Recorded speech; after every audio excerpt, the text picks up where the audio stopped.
o Botafogo, mas o Flamengo não vai jogar assim. Só que pode ser empurrado contra seu próprio campo em alguns momentos, como o Bayern fez com o Flamengo. O PSG tem capacidade para isso, e aí vai ter que se defender melhor, não errar tanto saída de bola como errou contra o time alemão. Eu acho que passa por aí. Agora, é um jogador de experiência que o Flamengo já tinha também naquela outra oportunidade e não adiantou. Ajuda? Sim, ajuda, mas acho que não é tudo. Não é uma questão de experiência, é questão de nível técnico das equipes. Os times grandes da Europa têm os jogadores melhores, têm o dinheiro, contratam os melhores jogadores e têm os melhores treinadores, então é um nível de futebol mais alto, né? A gente viu isso. Agora, contra o Chelsea, o Flamengo mostrou que pode diminuir essa diferença e até superar.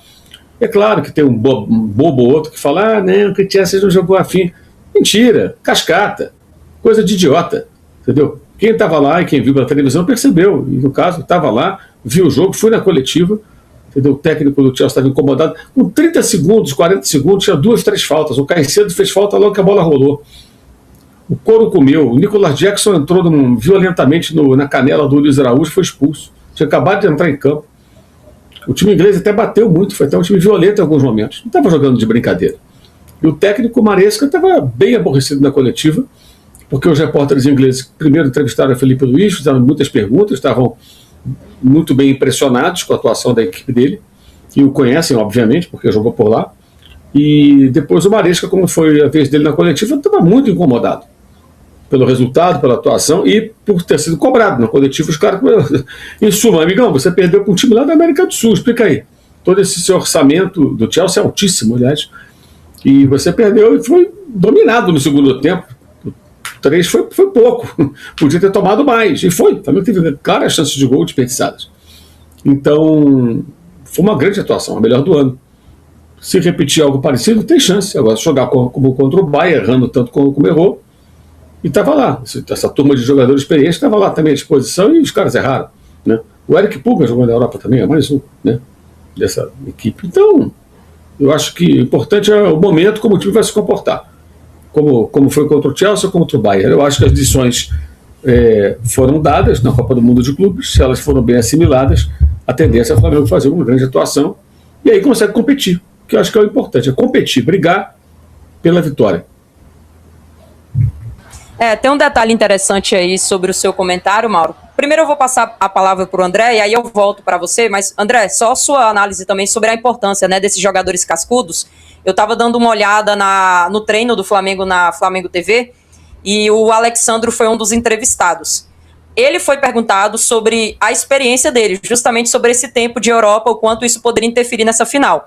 E o lateral esquerdo do Flamengo falou que ele leva com tranquilidade, porque da mesma maneira que ele se prepara e estuda para jogar um Carioca, ele também joga um Mundial. Ele falou que não diferencia isso, que ele leva muito a sério, com muita seriedade, independente do adversário. Aí teve uma brincadeira nesse momento com o João Guilherme perguntando se ele já estava com o terno preparado e tal, e ele falou que não tem isso, né, que deixaria o terno pro Felipe Luiz, que é o treinador, que ele vai jogar com muita seriedade, o elenco do Flamengo está muito focado. Então, assim, até esse fator de pé no chão, de entender a dimensão do outro lado, da responsabilidade e peso, né, da dificuldade que o Flamengo terá, até esse fator também de ter um jogador mais vivido, né, traz ali para muitos também novatos no meio do Flamengo.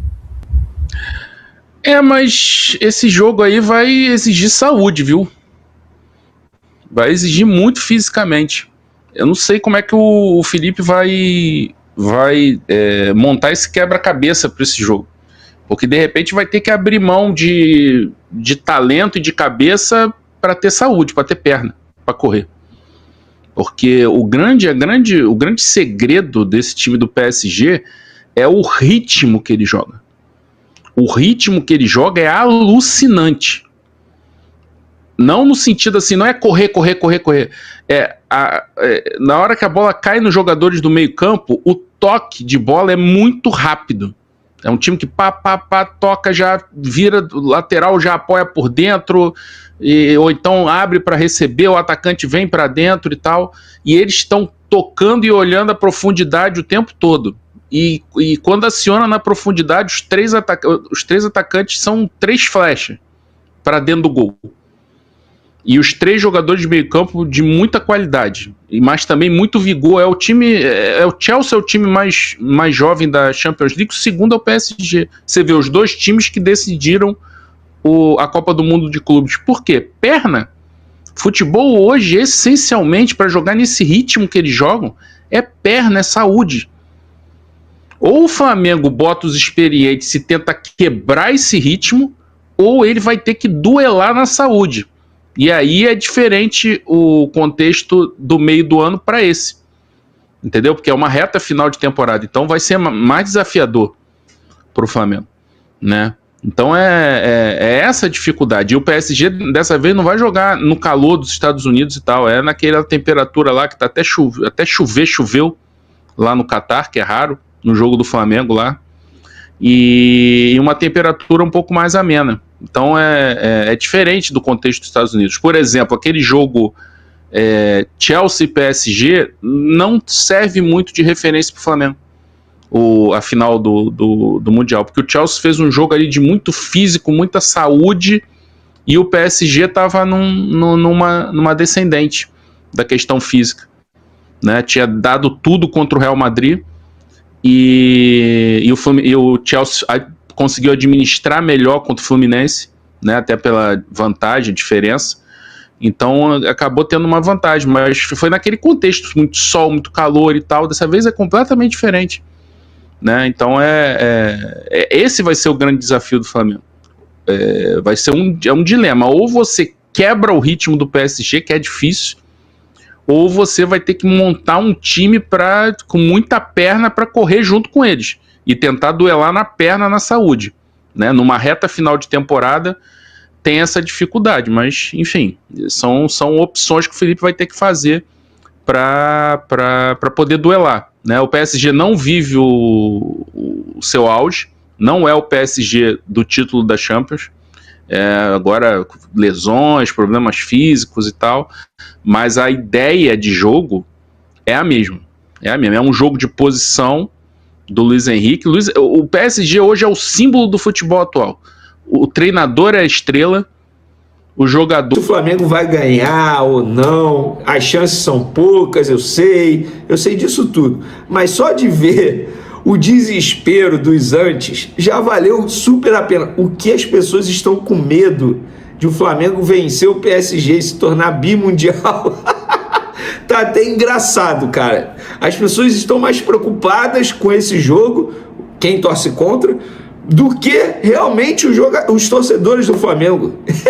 Eu vejo um clima de tensão nos antes, mas, enfim, vamos falar aqui sobre o Flamengo, vamos dar continuidade, mas antes de falar de Flamengo, galera, precisamos falar desse assunto. Vocês vão se recordar quando o Gabigol deixou o Flamengo, chegou ao Cruzeiro, na entrevista coletiva dele, ele com status de craque, ganhando, sei lá, os seus 2 milhões de reais, acredito eu, e falou, ele ao lado do Pedro Lourenço brincou, Gabigol tá aqui, mas ele me falou que se um dia vier um treinador aí, ele não fica aqui, se referindo ao Tite.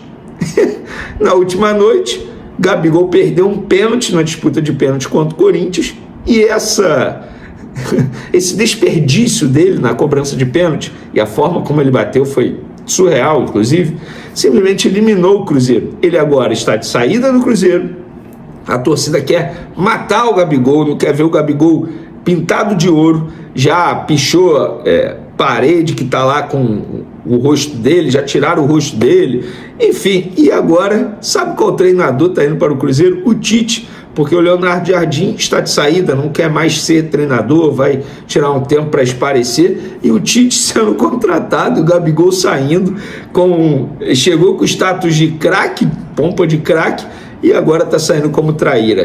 Gabigol, o mundo, ele não gira, ele capota. E Luiz Araújo deu entrevista coletiva hoje, lá em Doha, antes do treino dessa segunda-feira, e falou sobre o duelo com o PSG. Cara, ele deu uma declaração que eu gostei demais.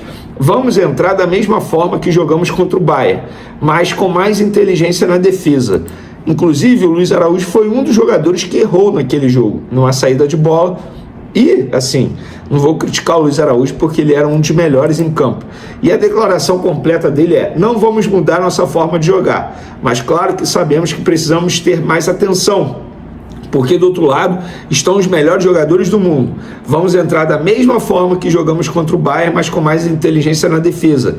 Não podemos errar. Tenho certeza que faremos um grande jogo e tomara que a gente vença e realize o sonho da nação. Não podemos errar. São jogadores de alto nível, os melhores jogadores estarão em campo, tanto do lado do Flamengo quanto do lado do PSG. O bom de termos jogado outros jogos é que saímos com experiência. Contra o Bayern a gente falhou em alguns lances. E isso foi crucial para a derrota. Vamos procurar minimizar esses erros e entrar 100% focados. Pois é, pessoal. E eu penso igual o Luiz Araújo. É um tipo de jogo que é erro zero. Não pode errar em nada. Se quiser ganhar no PSG, o melhor time do mundo atualmente, com o melhor treinador, não pode errar nada. Nada mesmo. Nem uma bobeirinha. Tem que estar focado do primeiro segundo ao último segundo. Porém, eu acredito que tenha jogo. Estou confiante para tentar bater de frente com o PSG e quem sabe conseguir essa vitória. Se for botar em proporção, o pessoal gosta aí, vamos lá. 70% para o PSG, 30% para o Flamengo. Antes, o que eu imaginava que seria impossível, hoje eu já acho possível. Provável, não é, mas acho possível. E para esse jogo, o Flamengo terá 2 reforços na torcida. Presidente e vice-presidente Bappi e Flávio Williman, respectivamente, vão viajar para acompanhar a final do Intercontinental contra o PSG em loco. Até então, apenas os profissionais realmente necessários no dia a dia da competição. Fala nação rubro-negra, hoje trago notícias importantes sobre o Mengão e que prometem movimentar bastante os bastidores do clube. Segundo informações do jornalista Antônio Carlos, o Flamengo está interessado na contratação de João Arias, jogador que vem se destacando no futebol sul-americano e que já desperta a atenção de vários clubes. O nome do atleta agrada muito a diretoria rubro-negra, que busca reforços de alto nível para montar um elenco ainda mais forte e competitivo visando a temporada de 2026. O Flamengo entende que precisa de peças decisivas para voltar a dominar o futebol brasileiro e brigar de igual para igual nas competições internacionais, e por isso vem analisando jogadores com características que possam elevar o patamar do time. Arias é visto como um atleta versátil, habilidoso e com grande capacidade de criação, podendo agregar muito ao sistema ofensivo do Mengão. A diretoria já vem fazendo um planejamento antecipado para a próxima temporada e o foco é trazer jogadores que cheguem para ser titulares e façam diferença desde o primeiro minuto em campo. O elenco precisa de opções de velocidade, intensidade e qualidade técnica, e o colombiano se encaixa perfeitamente nesse perfil. O interesse do Flamengo demonstra a ambição do clube em montar um grupo poderoso que seja capaz de disputar todos os títulos possíveis em 2026, inclusive competições internacionais que exigem ainda mais força e regularidade. A ideia é formar um elenco equilibrado com nomes experientes, jogadores em ascensão e atletas que possam resolver jogos complicados. João Arias é exatamente o tipo de reforço que se encaixa nesse projeto. O atleta tem contrato em vigor e sua negociação não deve ser simples, mas o Flamengo estuda alternativas e observa atentamente o mercado para encontrar uma forma viável de concretizar a contratação. Além disso, o projeto esportivo do Mengão para 2026 é um dos mais atrativos do país, com uma equipe competitiva, um calendário cheio de grandes desafios e a promessa de um time que vai disputar títulos e buscar novamente o protagonismo no cenário nacional e internacional. O interesse no jogador mostra que o Flamengo quer montar um elenco dominante que dê orgulho à torcida e que esteja pronto para encarar qualquer adversário dentro e fora do Brasil. Com reforços de peso e investimentos bem planejados, o Mengão quer voltar ao topo e escrever mais um capítulo histórico em sua trajetória. A expectativa da torcida é enorme. 2026 promete ser um ano de muitas emoções para todos que vestem e apoiam o manto sagrado. Então, nação rubro-negra, o que vocês acham de João Arias no Flamengo? Deixem a opinião de vocês e fiquem ligados, porque vem muita novidade por aí.